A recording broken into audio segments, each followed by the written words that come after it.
setting on, first in the melon. If I ever lose, setting on, bigger and better. Hitting roller coaster, come bigger, bolder, faster. Boom, going to the maximum.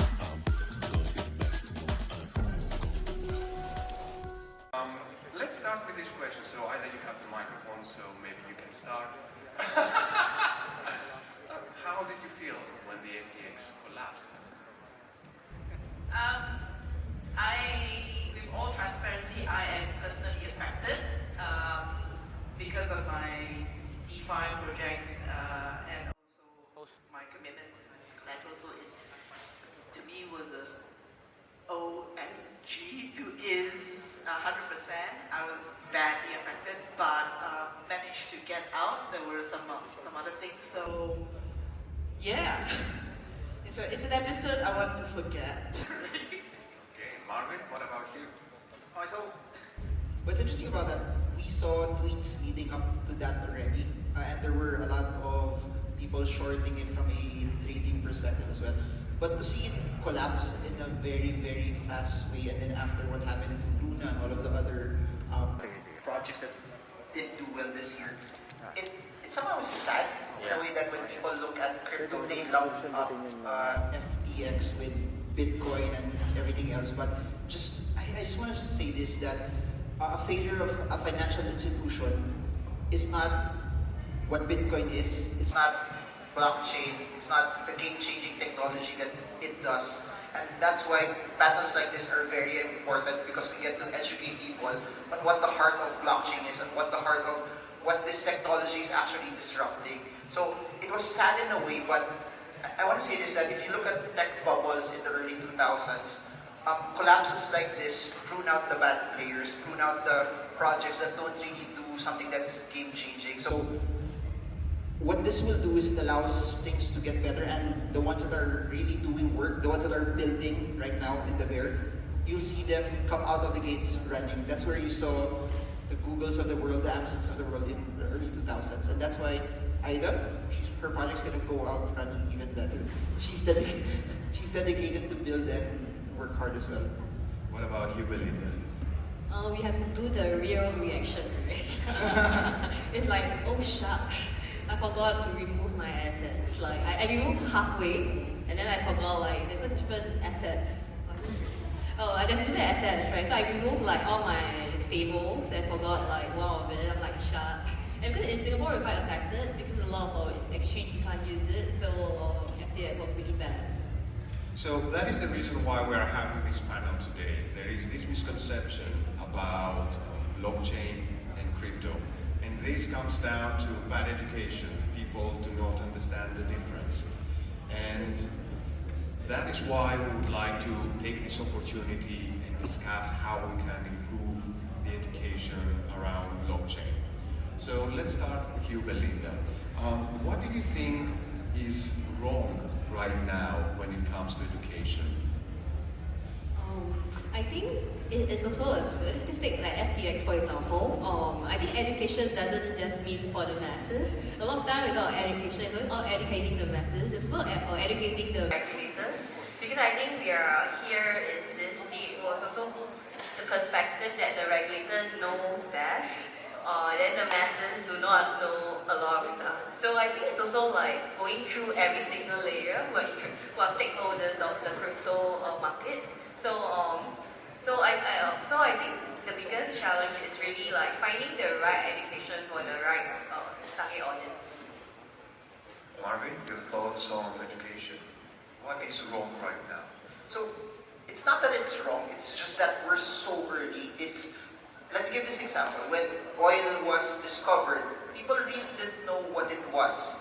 When the internet was discovered or invented in the early 90s, it was all like jargon to all of us. But the only time we understood it was, you'll know my age when I say this. Have you guys tried MIRC?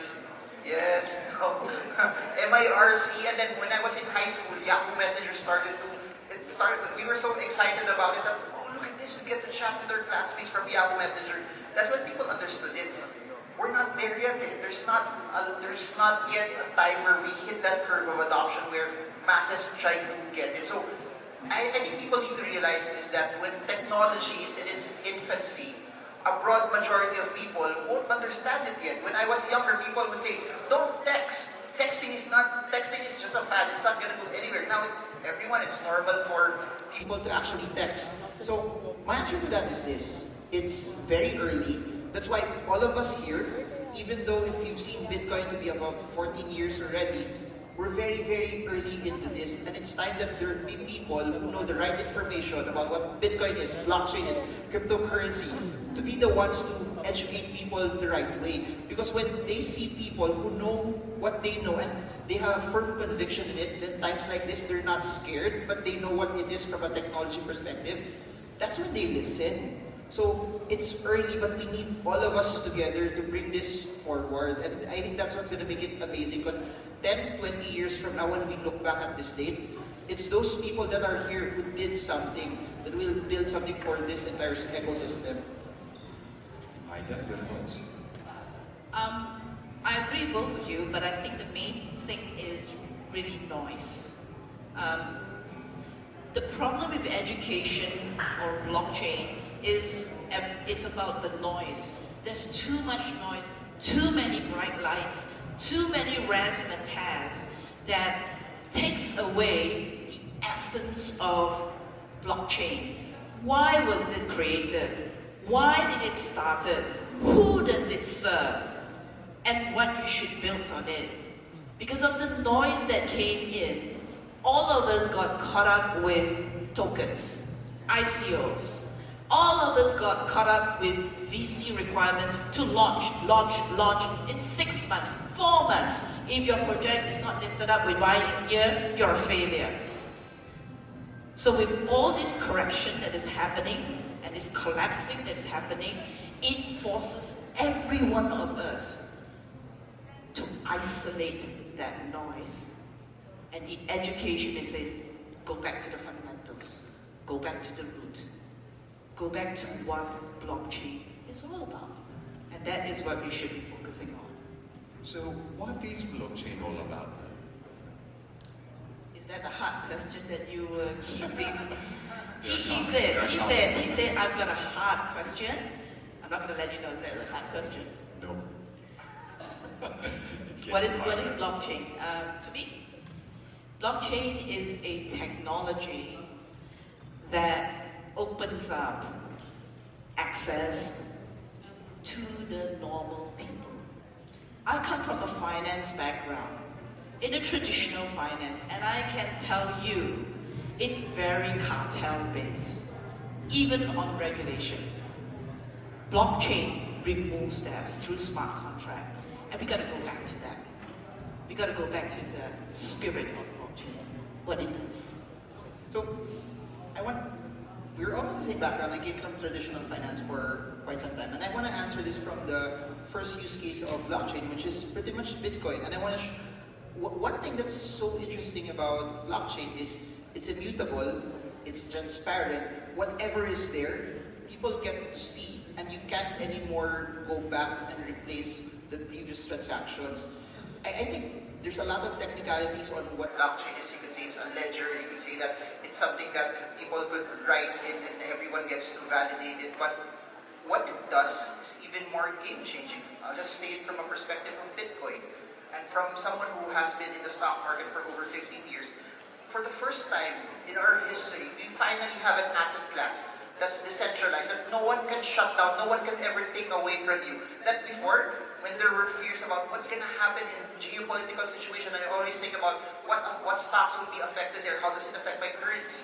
But because of Bitcoin, suddenly now, it doesn't matter anymore because I have an asset that no one can take away from me. I have something that's detached from the financial system.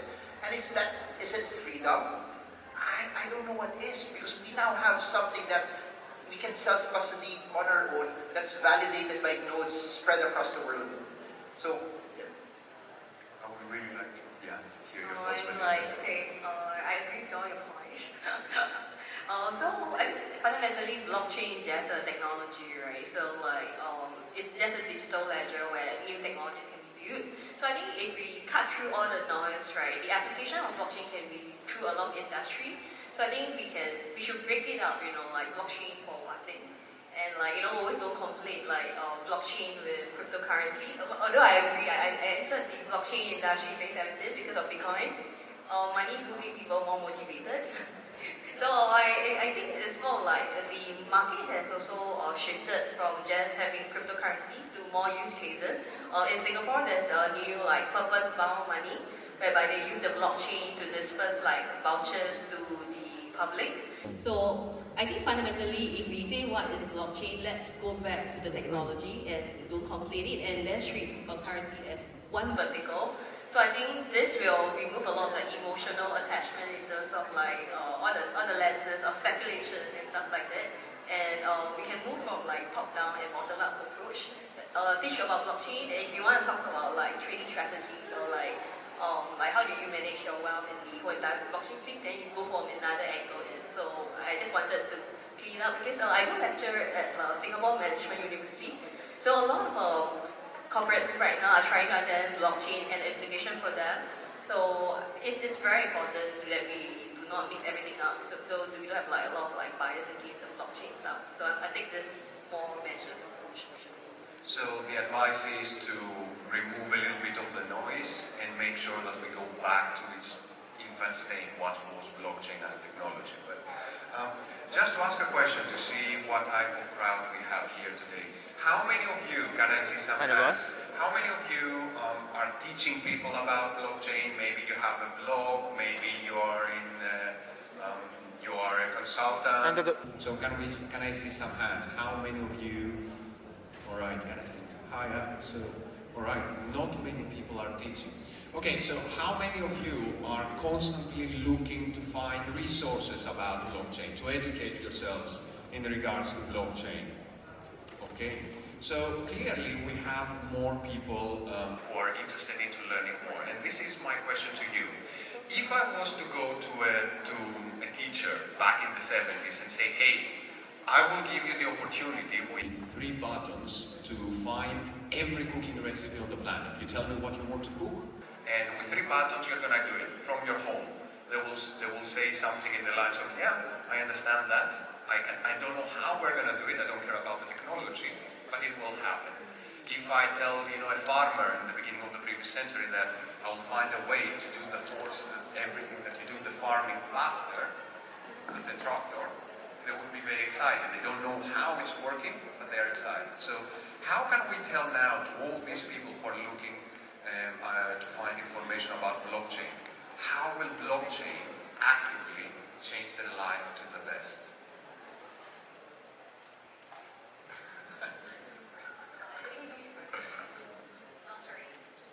So the question is, how can we give something tangible that people can understand? How does blockchain education is bettering their lives?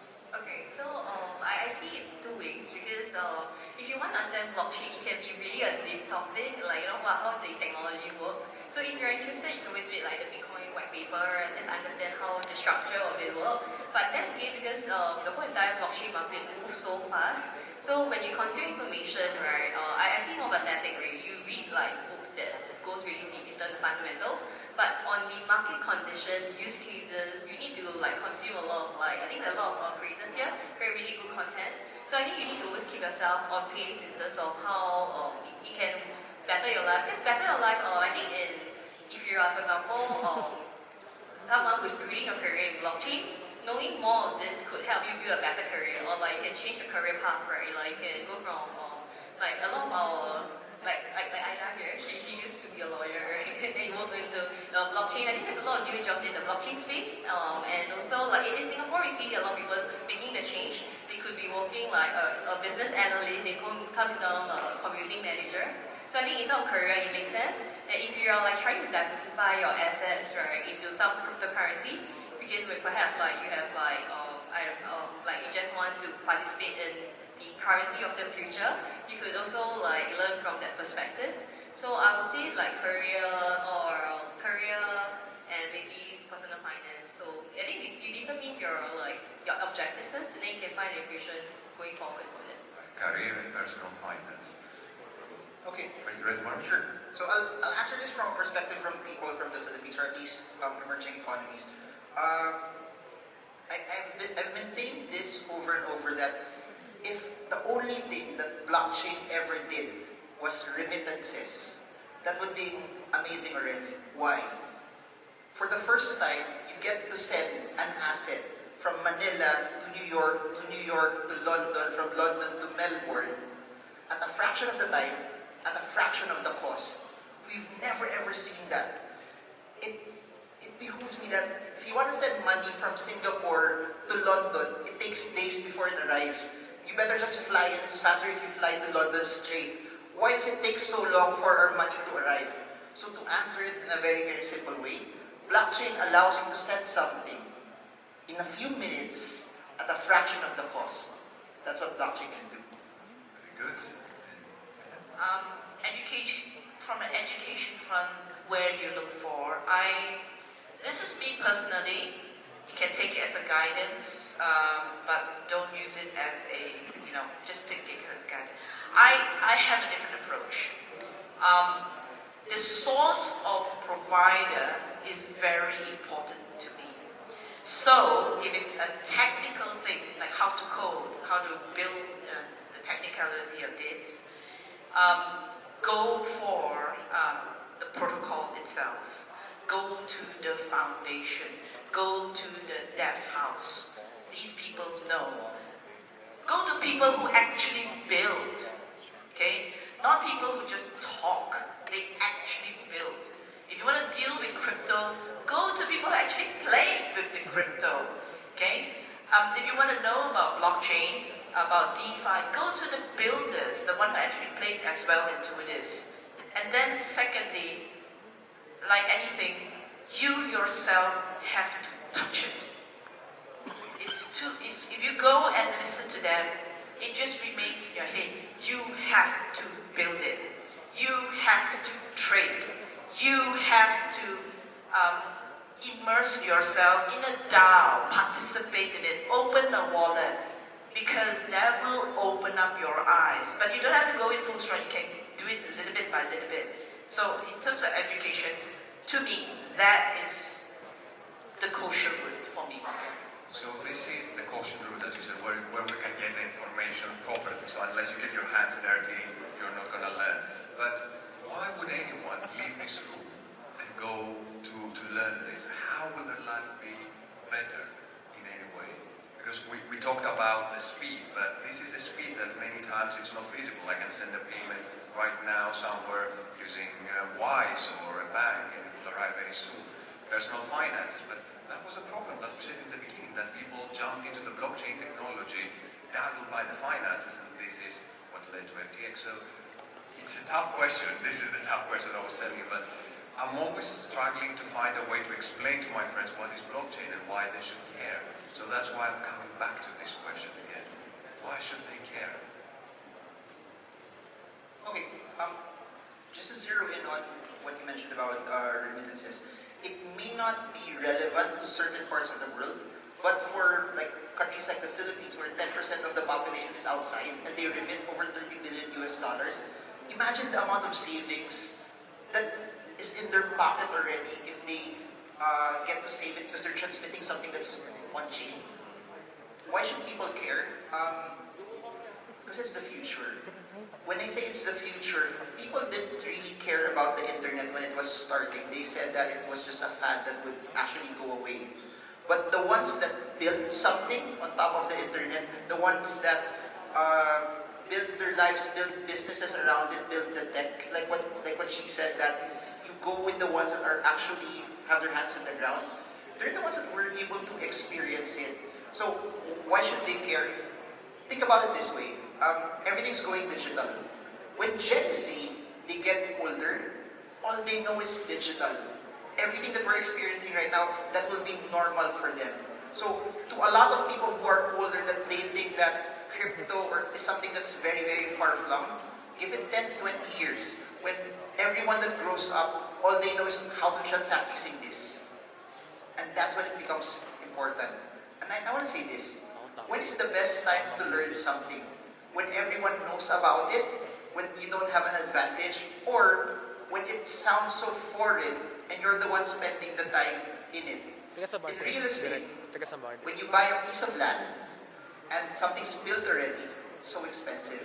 When you buy something, there's nothing there, but you spend a lot of time to build the conviction to learn what it is, that's when things become special. Why should you care? Well, how many of you here, put up your hands, say that you're in the top 1% wealth in the economy globally? Put up your hands. Not me, no. Okay. Wala. None of you do. That's why you should care. Balik ako. Because blockchain opens it up to you. Think about it. If you're not in at the 1%, do you think your son, your kids, is going to be in the 5%? Do you think your grandchild is going to be in the 10%? It's going to be massive. You're not going to make that. You're always going to be in debt. You will pass debt. That is why you should care about blockchain, because blockchain is the technology that removes that layer, that gives you a chance, not to say you be there 1%, but actually basically allow you to access this. So have a chance. So, I'm going to do like, if you're a developer, you can double your salary doing blockchain. So I'm paying my developers a lot. So if you're looking for a job, let me know. So I think that's the part that I talk to a lot of developers. Like, to come into blockchain, we do need more talent, and we are getting paid, and then a lot of them, they get a couple of gigs, right? So their salary just increased by 2x. And another thing for me is like, I agree with what Aida saying, like, I just want to be a part of the future. There's only be 21 million Bitcoin ever. So I can't invest in property in Singapore, it's way too expensive. But I can own a bit of Bitcoin right now, and I hope that, you know, it will grow as the whole industry. Excellent. Thank you very much. I hope now you know why you should care, why you should educate yourself. Marvin, Aida, Melinda, thank you so much. Philippine Blockchain Week. See you next year.